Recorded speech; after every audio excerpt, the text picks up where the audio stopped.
Coming up on Juice and Java, there's a film festival in town and it's raising discussion in our community. We'll also switch gears and talk about all things fall. And there's a huge matchup for SU football today. Will we win? Drew Carter is here to break it down. Stay right here for all of that and much more.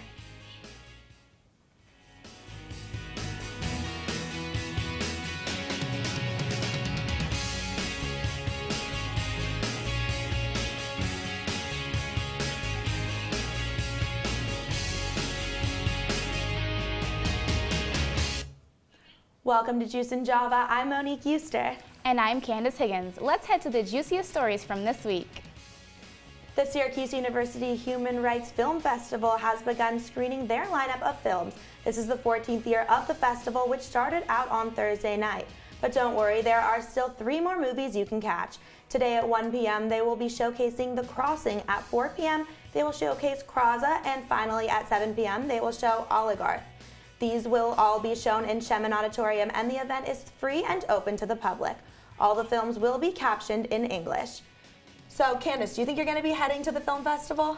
Actually, I think I would love to. I think more of the smaller films are much bigger than, the Hollywood films. They have more meaning. They have, like, an actual role in society. Definitely. And, it's a human rights film festival, so I think that there'll also be a really good message being brought across there. So I think that it's definitely something that should be talked about and people should be heading there. Yeah, I agree. Are these movies actually like American-made movies or no? They have English subtitles, so yeah. I'm not actually sure what language the movies are going to be done in, but they'll be English subtitles, so no matter what language you speak, if you've got some English, I think you'll be good. Oh, sounds good. And speaking of which, also, Syracuse students experienced some disappointment Sunday after the headliner for Juice Jam was a no-show.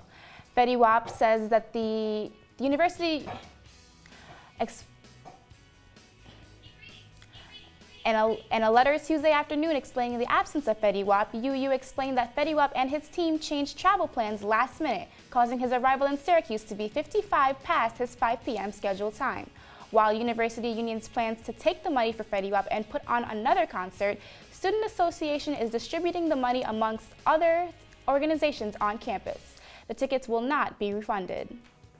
So, I'm pretty upset about this. I was actually at Juice Jam. I stayed there. I was hoping Fetty would come on. I was there. It was like 4:45 or 5:45, and they were like, "Yeah, we have 15 more minutes before the show actually has to end." And they came out and they were like, "He's not coming on." I was so disappointed. What's so funny? Actually, I went to Juice Jam late and I left early. I had a feeling that he wouldn't come. It was around like 4:30. I'm like, you know what? I'm going home. And then I got the text and I'm like, wow, thank God I left early. Wow. Well, you were lucky you left early.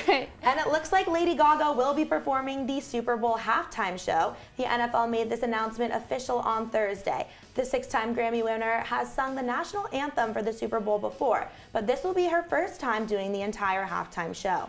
An interview with Lady Gaga will premiere this Sunday on Fox's NFL pregame show.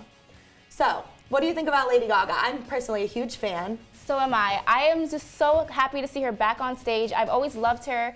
I remember it was like freshman year, I was obsessed. I still am obsessed, and I'm just excited to see her take the stage again. Yeah, she always has a really huge show when she comes on, so, I don't know if anybody's really been able to top Beyonce's halftime show from a few years ago, but, I think Lady Gaga might have a chance of doing it. She always has so much visuals and so much going on stage. And speaking of, having a lot of presence, Rob Kardashian went on a Twitter rampage Sunday night, tweeting his youngest sibling, Kylie Jenner's phone number 2 times, followed by 16 crying, laughing emojis.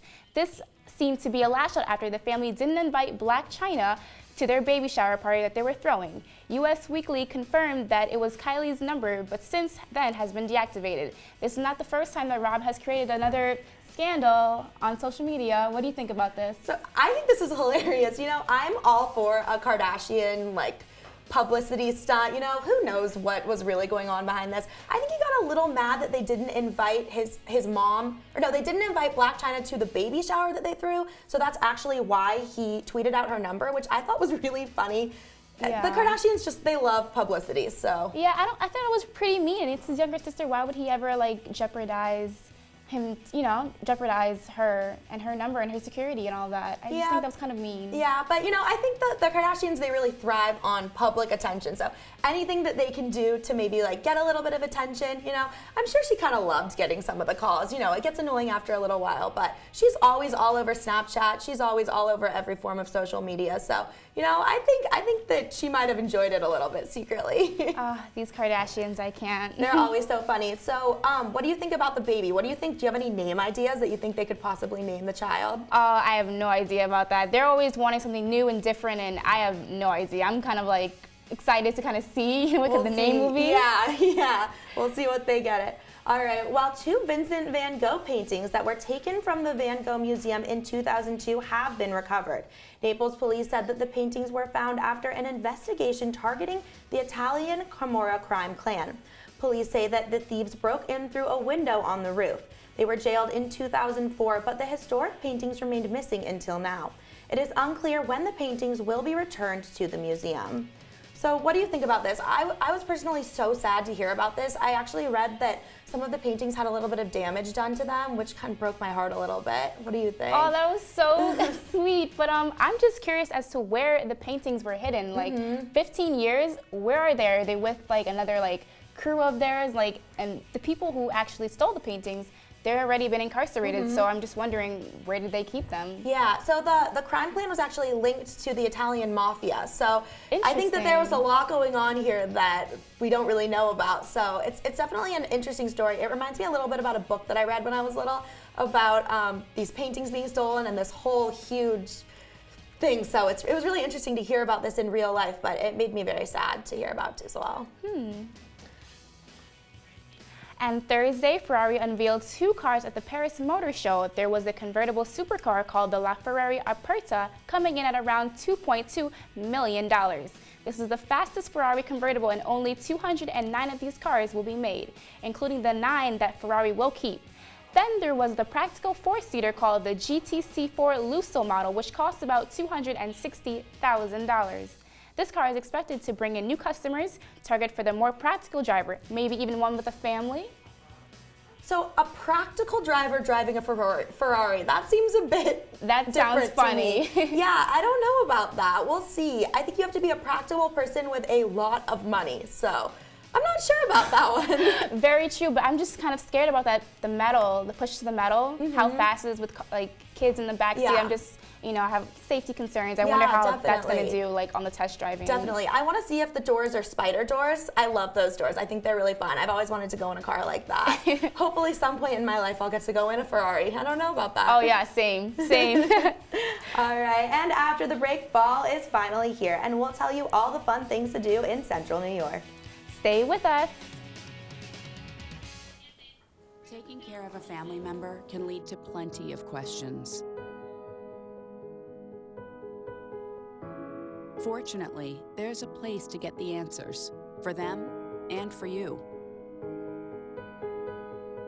Find articles, tips, and tools from experts and others who have been in your place. The Caregiving Resource Center at aarp.org/caregiving. Look at you. You're at the top of your game. You're unstoppable. Nothing can throw you off track. Wait, is that your car? Uh-oh.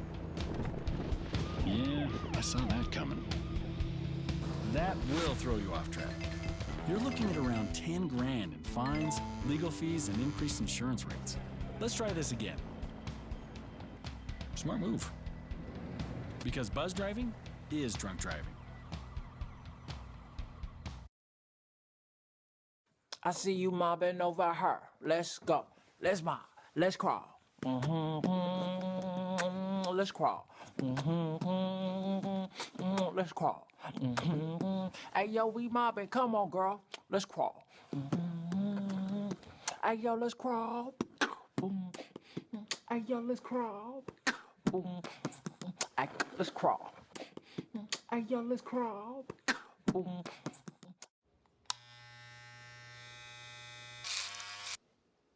You've messed up your son's haircut. Mom? Do you A, try to fix it, Like it never happened. B, work with what you got, Or C, show solidarity? Thank you, baby. As a parent, there are no perfect answers.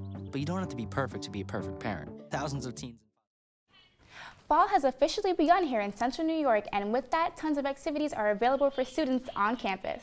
Juice and Java correspondent Jeff Slauson tells us about how one apple orchard is setting themselves apart from the rest. The leaves are changing, the air is getting cold, and Halloween is approaching. Yes, it is fall, and yes, that means apple picking is in full swing. With over 20 apple orchards within the Central New York area, each provides its own special experience. And at Adams Acres in Jamesville, they specialize in 100% natural and organic apple farming, the only of its kind in the area. I think we have a little need from the community for organic grown produce, and apples is one of the hardest things to do. So we thought it was a challenge to try doing it. After believing there was a need for the farm, Adams and his wife have been organic certified for the past 4 years. This allows Adams Acres to compete in a market that is saturated by larger orchards.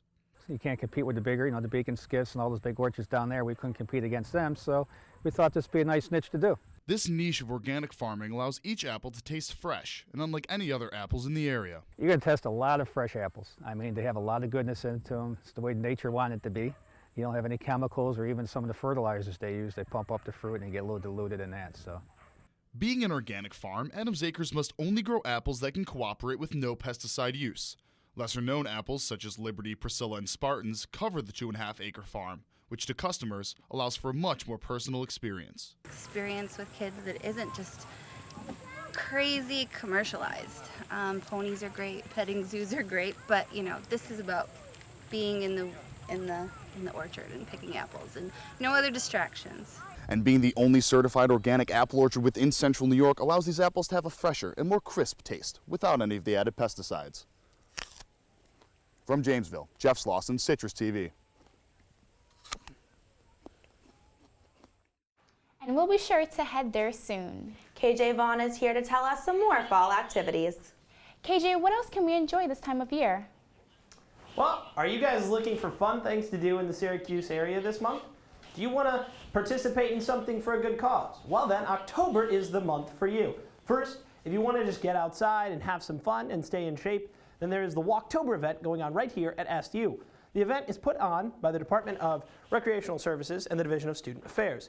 The event encourages people to get out and enjoy the fall weather while being active. A great way to do this is, of course, by walking. The Walktober initiative runs through the whole month of October. You can compete with a team or as an individual. If you want people to run with, show up on Mondays at noon in front of Shine Student Center, and you guys can all walk the Monday Mile together. Also, if you're a little worried about where to run, you can follow the Monday Mile orange campus signs that go around the quad. Just look for those orange signs. Also, remember that October is National Walking Month, so get out there and be active. Now, if you're looking for something more to do, maybe you want to participate in a good cause, there's always the Making Strides Against Breast Cancer initiative.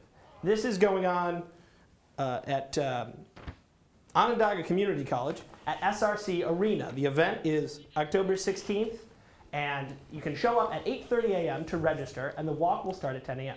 So get out there and do a good cause, guys. Back to you guys. And when we come back, Drew Carter will be here with us to discuss everything sports related. We'll see you right here in a minute. Your daughter just had her first breakup. Do you A, put yourself in her shoes? B, console her? Don't worry, sweetie. This is gonna happen a lot. Or C, find her a new boyfriend? Nice single boys. That was weird. As a parent, there are no perfect answers. But you don't have to be perfect to be a perfect parent. Thousands of teens in foster care will love you just the same.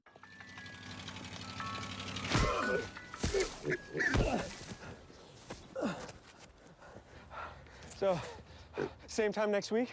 Well, of course. Are your children in the right car seat for their age and size? It may be too late to check when you're on the road. Fortunately, you're on the couch. Don't think you know. Know you know. Well, Thomas, you've got prediabetes. But with more exercise and a change in diet, it can be reversed. I've tried exercising. It It just makes me hungry for bacon. I love bacon too. And who really likes to exercise? Not me. Me neither. Nobody. So we're good? What? Oh, you still have prediabetes. Big time. Come on, it's not that hard. My big man fingers are having a problem with these little tiny buttons. Whoa, watch it there. Your blood pressure's gonna go through the roof. Tell me about it. I'm trying to learn how to get it down. Instead, it keeps going up. High blood pressure can increase the risk for heart attack or stroke. Learn how to keep yours at a healthy range. Ever hear a voice command? Just say text Barbershop to 97779. That's not what I said. Just give me that. Now my blood pressure's up. So now we have Drew Carter here to tell us all about sports. So Drew, tell us a little bit about how Syracuse beat UConn last week. So last week against UConn, the Orange got off the schneid. They had lost 2 games in a row coming into that one against the Huskies. But they won because they got transcendent performances from 3 different players. On the offensive side of the ball, it was Amba Edetawa, who's establishing himself as one of the best receivers in the country. 270 yards on 12 catches and 2 touchdowns against one of the top cornerbacks in the nation in Jamar Summers. He was transcendent for that offense. Eric Dungy just kind of closed his eyes and threw it up to Edetawa multiple times in that game, and Edetawa accounted for more than 57% of the Orange's offense. He's one of the best players in the nation, and he played like it against UConn. And then on defense, it was Zaire Franklin, the captain, the linebacker, 14 tackles, including the biggest one of the game, right on the goal line, stopping UConn quarterback Brian Sheriffs from getting into the end zone and preserving the Syracuse lead. And in the secondary, Cordell Hudson was fantastic. He tackled really well and also had a big-time pick 6 for the Orange. So that's how they beat UConn, because of 3 players. All right, cool. So let's move on to today. I know we have a huge game going on today. It's actually not being played in Syracuse. So tell us a little bit about today's game. So against Notre Dame, the Orange is taking on the Irish in MetLife Stadium. And Notre Dame entered the season as a top 10 team consensus. In every single poll, the Irish was inside the top 10.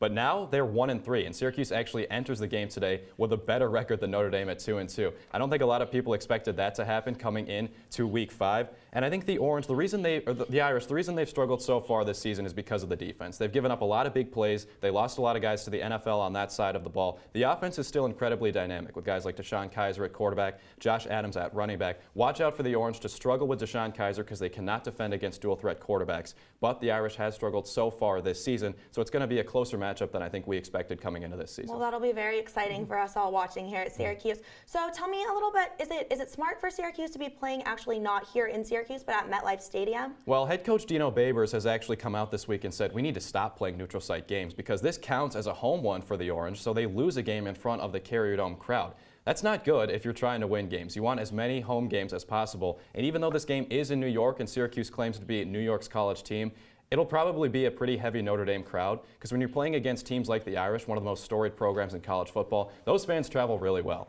And so Syracuse is going to be playing essentially in front of an away crowd in what is technically a home game. So it's good to get some national exposure on national television, but I think that they need to eventually come back to the Carrier Dome and stop playing these neutral site games.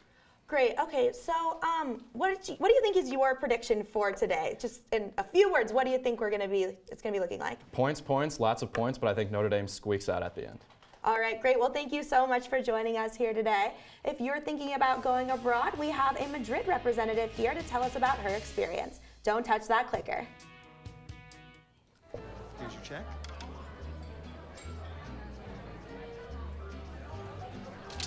Oh, you got it. You know, since I got rid of my car, I really enjoy walking. Okay. God, no. Getting pulled over for buzz driving could cost you around $10,000 in fines, legal fees, and increased insurance rates. Oh, you're home early. You live with your mom? That'll set your game back a few years. Buzzed, busted, and broke. Because buzz driving is drunk driving. Hey, look, it's those guys. Are you good to drive? I'm fine. How many did you have? I should be fine. You should be. Go and step out of the vehicle for me.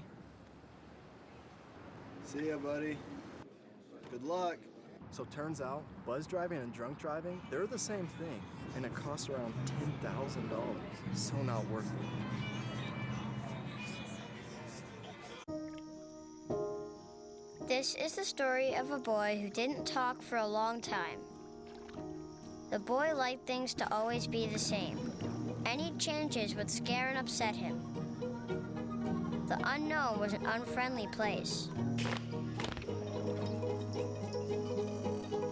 The boy was very sensitive to lights and sounds. So he built secret hiding places where they couldn't get in. The boy didn't like looking people in the eye. He wasn't trying to be mean, it just made him feel uncomfortable. Sometimes he would flap his arms again and again. One day, I found out I have something called autism. My family got me help. Slowly, I found my voice and learned all the ways I could live with it better. Early intervention can make a lifetime of difference. Learn the signs at autismspeaks.org. We're here with Jenna Sacco, a sophomore who is trying to talk all of us into studying abroad this summer in Madrid. So tell me about Madrid. Why did you decide to study there? So I actually studied abroad as a freshman student here at Syracuse University. Freshman year? That seems kind of early. It's one of the programs that they have here. They have them in 2 other places, in Florence and Strasbourg as well. But my decision to go abroad came from the fact that I went abroad as a high school student as well, that time to Germany. And I loved the experience of being with a host family and experiencing other cultures. And I felt that I just wanted to have that experience again as soon as possible. Yeah, but how would you tell a freshman who was like just, you know, leaving their family for the first time, going away to college, like kind of talk them into like having a different experience and actually studying abroad instead of staying on campus, you know, getting the whole Syracuse feel? Well, in all honesty, you don't miss out on the Syracuse feel because when you come back in the spring, there's still a lot of the aspects that you have to experience here in Syracuse. You're still going back to a freshman dorm, so you'll get that experience of living on a dorm floor, meeting everyone there, and it's actually a good way to meet new people when you come back. It's something that not everyone has, so the experience is something that's a conversation starter that people kind of like, oh, you went there? Like, what was that like? Who did you meet? What did you do? It's something that a lot of people want to know about. And then, I mean, the program's not for everybody, so not every freshman student should go abroad. Or even just any first year, Syracuse student, right? Yeah, I mean, it's not for everyone, but definitely I feel like everyone should at least go abroad sometime in their lifetime. And why did you choose Madrid? Because I know there are like 100 about programs in different countries all over. Like, why Madrid? So in all honesty, the program that I was accepted to only had 3 places to go to. That was Florence, Strasbourg, and Madrid. And when I was chosen to attend the program, Florence was... Oh, there's actually 50 you said, right? 50 programs instead? No, there's about 50 programs in total that the Study Abroad Center here in Syracuse has. Okay. But for the specific program that I was in, the Discovery program, they only have 3 centers. Got it. So one of them was filled, and then the other one I had already been to when I was studying abroad in Germany. I had stayed a couple nights in that city. So I decided to go to Madrid and experience that. I had learned a little bit of Spanish in high school, so I kind of wanted to put that to the test, see what I could do with it. And what did you love most about Madrid?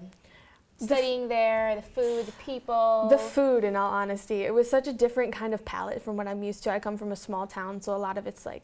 Where are you from? I'm from just outside of Rochester, New York, about an hour from here. So a lot of that kind of food. It's a lot of home-cooked Italian food. There's a little bit of Greek. But a lot of it's just kind of like that down-home American food. So going there and experiencing the paella and all of the other treats that they have there, it's a lot of spices and a lot of different tastes and flavors that I haven't experienced before. And do you still keep in contact with your family? Yeah, I actually had just a host mom. She was a wonderful person. She was actually kind of like my mom in the end. We email back and forth every now and again, and I have her on a couple of my texting apps, and we text every now and again. It's good to hear from her every now. Well, that's nice. Make sure to keep everyone informed about your travels on Facebook, because I know a lot of students don't actually want to study abroad.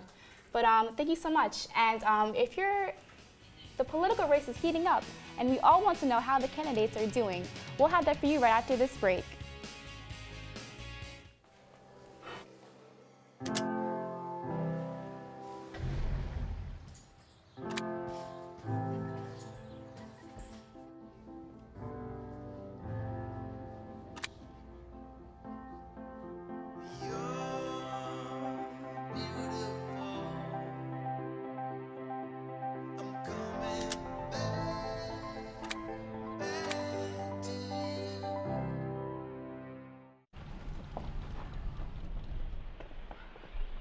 Got a quarter?